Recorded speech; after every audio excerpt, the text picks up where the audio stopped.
Revolusi Rusia pada 1917 adalah sebuah gerakan politik di Rusia yang memuncak pada tahun 1917 dengan penggulingan pemerintahan provinsi yang telah mengganti sistem Tsar Rusia dan menuju ke pendirian Uni Soviet yang berakhir sampai keruntuhannya pada 1991.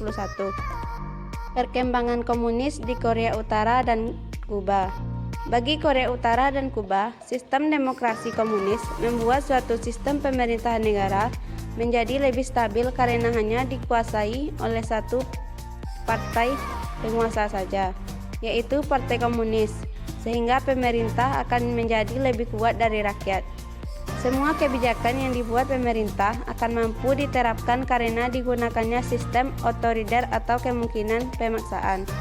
Tidak adanya berbagai bentuk-bentuk ketimpangan sosial atau kelas-kelas sosial karena pemerintah demokrasi komunis berupaya untuk meratakan pendapatan bagi rakyat sehingga segala faktor ketimpangan sosial dapat dihindari. Sistem demokrasi komunis merupakan sistem pemerintahan yang berpusat atau kekuasaan di tangan negara termasuk dalam segi ekonomi. Oleh sebab itu, perekonomian negara dapat lebih mudah dikendalikan seperti inflasi, pengangguran, dan contoh masalah sosial lainnya.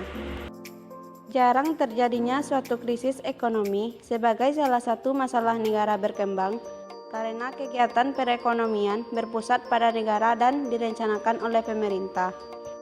Semua warga negara dianggap sama di mata pemerintah sehingga tidak ada yang lebih diunggulkan. Kekurangan demokrasi komunis selain memiliki kelebihan, demokrasi komunis juga memiliki beberapa kekurangan.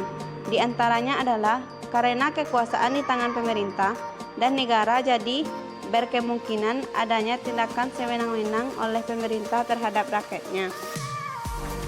Pemimpin pemerintahan cenderung otoriter atau berdasar pada kekerasan dan pemaksaan. Tidak adanya kemerdekaan pribadi karena semua dianggap memiliki bersama di tangan negara. Adanya pembatasan kepemilikan pribadi sehingga rakyat tidak dapat bebas memiliki modal. Hak asasi manusia tidak diakui, sehingga rakyat tidak bisa banyak menyampaikan aspirasi atau tidak bisa banyak bersuara. Adanya kemungkinan monopoli oleh pemerintah yang dapat mengarah pada banyaknya aksi korupsi oleh pelaku pemerintahan yang merugikan rakyat. Tidak percaya terhadap adanya Tuhan sehingga mayoritas masyarakat merupakan ateis atau tidak punya agama. Privasi dan kehidupan masyarakat akan terganggu karena semua diatur oleh negara, termasuk media massa juga dipegang dan diatur negara. Kehidupan politik, ekonomi, sosial, serta budaya masyarakat Korea Utara dan Kuba. Budaya Kuba adalah campuran kompleks dari faktor-faktor dan pengaruh yang berbeda-beda, seringkali bertentangan. Orang Kuba dan adat istiadat mereka didasarkan pada pengaruh Eropa, Afrika, dan Amerindian. Korea Selatan dan Korea Utara memiliki kebudayaan yang sama. Namun sejak pembagian Korea pada tahun 1945, masing-masing negara mengembangkan bentuk kebudayaan kontemporer yang berlainan bentuk. Secara historis, kebudayaan Korea dipengaruhi oleh RRT. Namun, Korea mampu mengembangkan identitas budaya yang unik dan berbeda. Korea Utara memiliki ekonomi komunis yang terindustrialisasi, autarkik, dan sangat terpusat.